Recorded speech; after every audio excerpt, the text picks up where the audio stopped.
안녕하세요. 송병건입니다. 이번 시간에는 특정 자연력이나 개인의 잘못이 아니라 시스템 문제로 발생하는 재난에 대해 공부해 보겠습니다. 2003년 8월 14일 오후 4시 10분 세계 경제의 심장부인 뉴욕에서 갑자기 정전사태가 발생했습니다. 이 정전사태는 미국 북동부와 중서부, 캐나다 일부에 이르는 드넓은 지역에서 거의 동시에 발생한 재난이었습니다. 오후 일과를 마무리하고 있던 직장인, 학생, 주부들은 갑자기 실내가 칠흑같이 어두워지자 당황했습니다. 업무용 컴퓨터는 화면이 까맣게 변했고 교실 내부는 얼굴을 분간할 수 없게 어두워졌으며 집안의 가전제품들은 작동을 멈췄습니다. 사람들은 당황해 어쩔 줄을 몰랐습니다. 사고의 출발점은 미국 에너지 회사의 경고 시스템 결함에 있었습니다. 소프트웨어 버그로 인해 제어실이 제 기능을 유지하지 못했고 그 결과 송전선의 과부하가 발생해 정전이 시작된 것입니다. 여러 지역에서 순차적으로 정전이 발생했고 피해 범위가 빠른 속도로 확대됐습니다. 일부 지역에서는 2시간 만에 전기가 복구되었으며 대부분 지역에서 자정 이전에 전기가 다시 들어왔습니다. 그러나 이 길지 않은 시간에 사람들은 평소와는 전혀 다른 경험을 해야만 했습니다. 상황을 재구성해보죠. 우선 정전이 되자 사람들이 자연스럽게 전화기를 들기 시작했습니다. 하지만 갑자기 전화 통화량이 급증하자 전화선이 감당할 수 있는 수준을 금방 넘어섰습니다. 전화는 곧 먹통이 되었고 통신망에서 단절된 사람들은 당황합니다.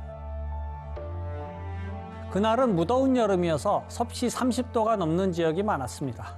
시원한 음료로 더위를 달래기라도 하면 좋으련만 정전 탓에 냉장고가 기능을 잃었습니다.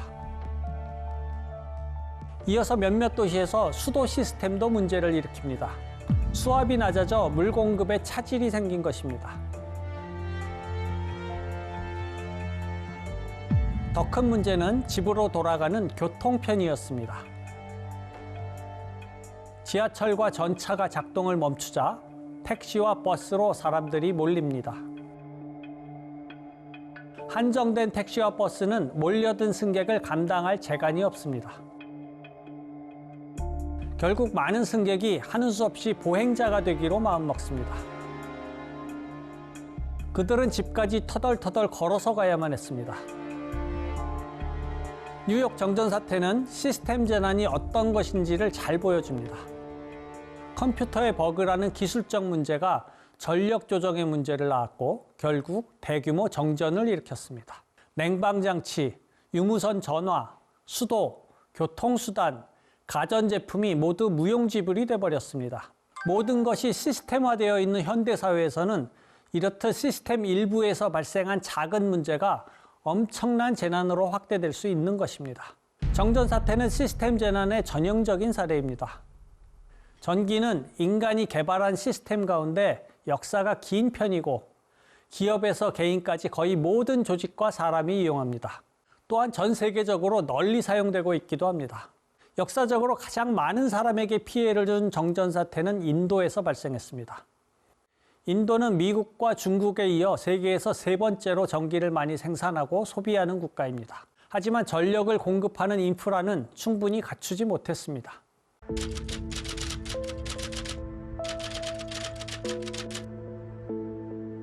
2012년 인도의 북부와 동부에서 정전이 일어나 무려 6억 2천만 명이나 되는 사람들이 힘든 시간을 보내야 했습니다.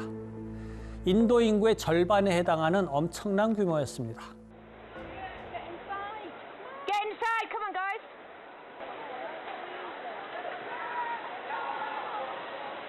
이 밖에도 2001년 인도, 2014년 방글라데시, 2015년 파키스탄, 2005년과 2019년 인도네시아 등에서 1억 명 이상이 정전으로 피해를 입는 사태가 발생했습니다. 모두 인구가 많고 경제 발전이 늦어 인프라가 부족한 국가들이었습니다. 복구가 늦어 정전 사태가 몇 년씩 지속된 사례도 있습니다. 2013년 필리핀, 2017년 푸에르토리코, 2019년 베네수엘라의 정전을 꼽을 수 있습니다. 필리핀과 푸에르토리코의 정전 사태는 슈퍼 태풍과 초대형 허리케인에 의해 발생한 것이었습니다.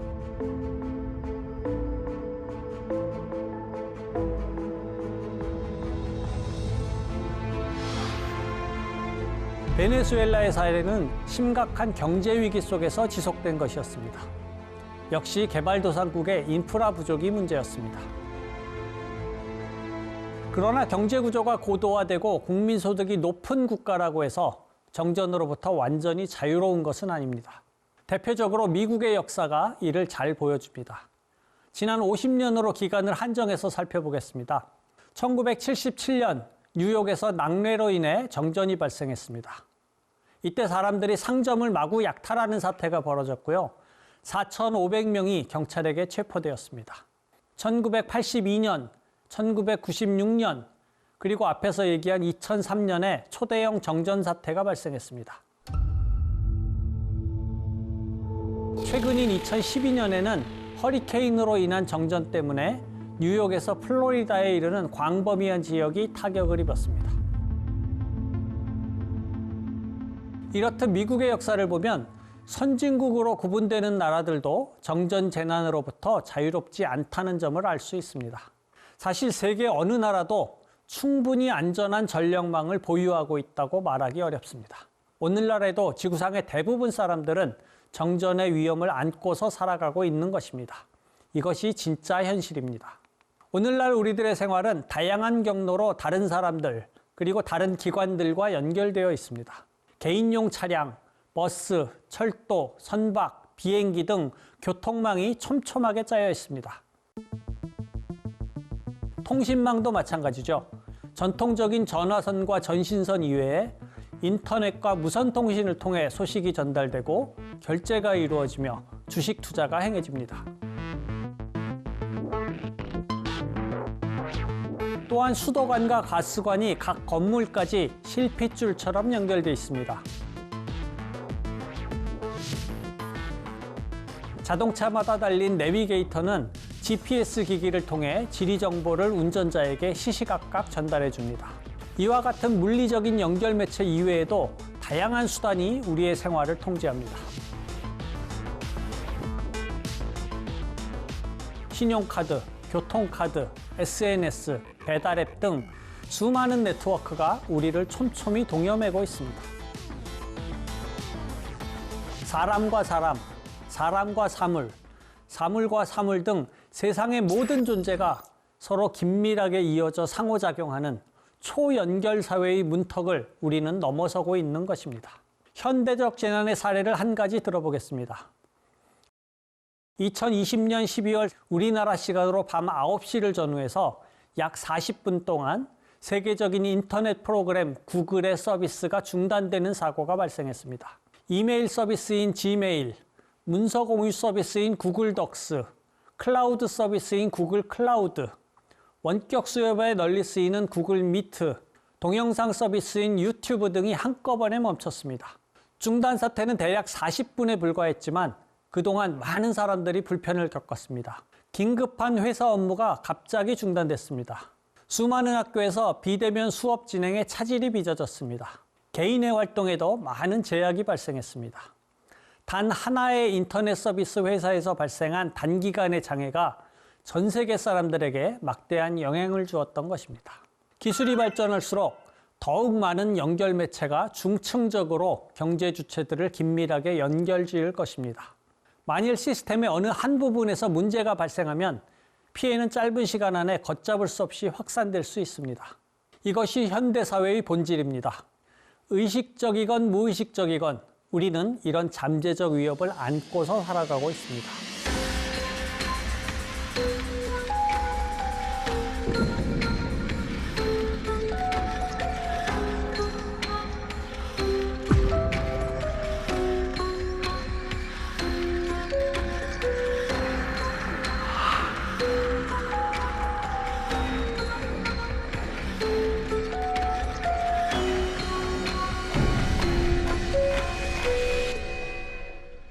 지금까지 우리는 시스템 재난이라는 개념을 토대로 새로운 종류의 사고를 살펴봤습니다. 주로 전력망이나 인터넷망 같은 기술적 시스템이 논의의 초점이었습니다. 이제 고용 시스템에 대해 이야기해 보겠습니다. 노동자가 다양한 기준에 따라 나뉘고 다층적 하도급 계약으로 연결되어 있는 시스템은 재해에 대한 함의가 너무나도 다릅니다.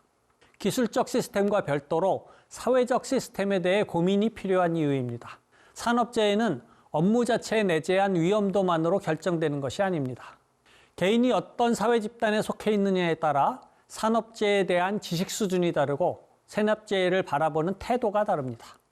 동일한 업종에서 일하는 노동자라고 해도 숙련 노동자, 반숙련 노동자, 미숙련 노동자에게 산업재해는 여러 측면에서 상이하게 나타납니다.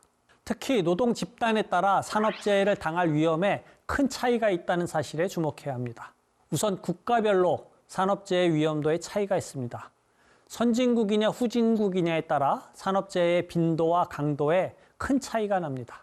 기업 규모별로 보자면 규모가 큰 기업일수록 재해로부터 안전성이 높습니다. 일반적으로 200명 이상을 고용하는 기업의 중대사고가 50명 이하를 고용하는 기업의 절반 수준입니다. 또 한 가지 중요한 점은 재해 위험에 두드러지게 취약한 노동 집단들이 있다는 사실입니다. 첫째, 여성 노동자입니다.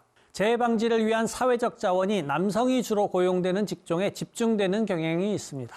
장비와 시설도 남성 노동자의 체형과 몸집을 기준으로 설치되는 경우가 많습니다. 두 번째는 간해 노동자입니다. 공장 노동자는 기업과 정부의 감독과 통제가 적용되지만 간해 노동에 종사하는 사람은 안전규제에서 배제되는 경우가 많습니다. 셋째는 파트타임 노동자입니다. 이들은 풀타임 노동자와 달리 업무상 위험에 대해 개선을 요구하기 어려운 위치에 있습니다. 넷째는 계약 노동자입니다. 주로 임시 노동자가 이에 해당하는데요. 이들의 사고율은 통상 정규 노동자의 2배나 됩니다. 다섯째는 이주 노동자입니다. 이들이 재해를 겪는 데는 많은 요인이 작용합니다. 언어적 장벽, 생소한 기술의 사용, 가족의 단절, 보건 접근성의 제약, 스트레스와 폭력 등이 이에 포함됩니다. 여섯째는 비공식 부문 노동자입니다. 이 집단의 노동자에 대해서는 정부가 정확한 통계를 수집하기 어렵고 조사관이 적절하게 감독하기도 어렵습니다. 마지막으로 최근에는 플랫폼 노동자라는 신규 집단의 재해가 부각되고 있습니다. 대리운전, 배달대행, 우버 택시 등이 이런 업종에 해당합니다. 플랫폼 노동자는 대부분 자영업자로 취급되기 때문에 노동자로서 처우 개선을 이뤄내기 어렵습니다. 산업재해 위험은 모든 노동자에게 동일한 수준으로 존재하지 않습니다.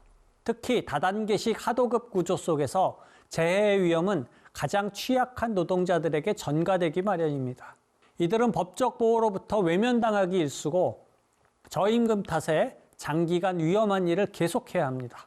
상부의 위험 요소의 개선을 요구하기도 힘든 위치에 있습니다. 안전교육을 제대로 받지 못하는 경우도 비일비재합니다. 간접고용 노동자들이 바로 이런 집단입니다. 간접고용이란 원청업체가 노동자를 직접 고용하지 않고 하청업체가 고용한 노동자를 이용하는 형태를 말합니다. 우리가 통상적으로 용역, 파견, 사내하청, 하도급, 아웃소싱 등으로 부르는 다양한 고용 형태가 모두 여기에 포함됩니다. 원청기업이 외주화, 즉 하도급 계약을 통해 얻는 이익은 명확합니다.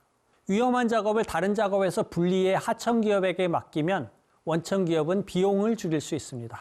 안전교육을 시키는 비용, 사고방지 설비에 드는 비용, 그리고 근무수칙을 지키는 데 드는 비용 등입니다. 간접고용 노동자들에게 재해가 발생해도 원청기업은 책임을 피할 수 있습니다. 이런 이유로 위험의 외주화라고 불리는 상황이 계속돼 왔습니다. 2018년 12월 충남의 화력발전소 협력업체에 근무하던 김용균이라는 비정규직 청년 노동자가 사고로 아까운 목숨을 잃었습니다. 그의 비극적인 죽음을 계기로 비정규직의 열악한 노동 조건이 여론의 도마 위에 올랐습니다. 그리고 위험의 외주화가 더 이상 발생하지 않도록 방지하기 위한 노력이 경주돼 왔습니다. 간접 고용 노동자의 재해 위험을 줄이고 원청 기업의 책임을 강화하는 방향입니다. 마지막으로 이런 위험의 외주화가 세계적 차원에서도 진행된다는 사실에 주목해야 합니다. 오늘날 생산과 가공은 국제적 분업 체계 하에서 이루어집니다. 기업들은 서로 치열하게 경쟁합니다. 압박을 받는 기업은 노동자의 근무 조건이나 그들이 사용하는 화학물질의 안전성에 신경을 제대로 쓰지 못하는 경우가 많습니다. 비용 절감을 위해 다시 하청과 재하청을 하기도 합니다. 선진국의 기업은 최고의 지식과 원청 기술을 바탕으로 부가가치가 가장 높은 단계의 작업만을 담당합니다. 나머지 생산과 가공 과정은 각국의 개별 기업들이 지닌 경쟁력에 따라 널리 분산됩니다. 그 과정에서 저소득 국가, 저기술 국가의 노동자에게 과로와 위험을 부담시키게 되는 것이죠. 이렇듯 위험의 외주화는 모든 곳에서 일어납니다. 국내에서 발생하는 재해만이 아니라 세계적 차원으로 전이되는 재해에 대해서도 우리는 관심을 기울여야 하겠습니다. 감사합니다.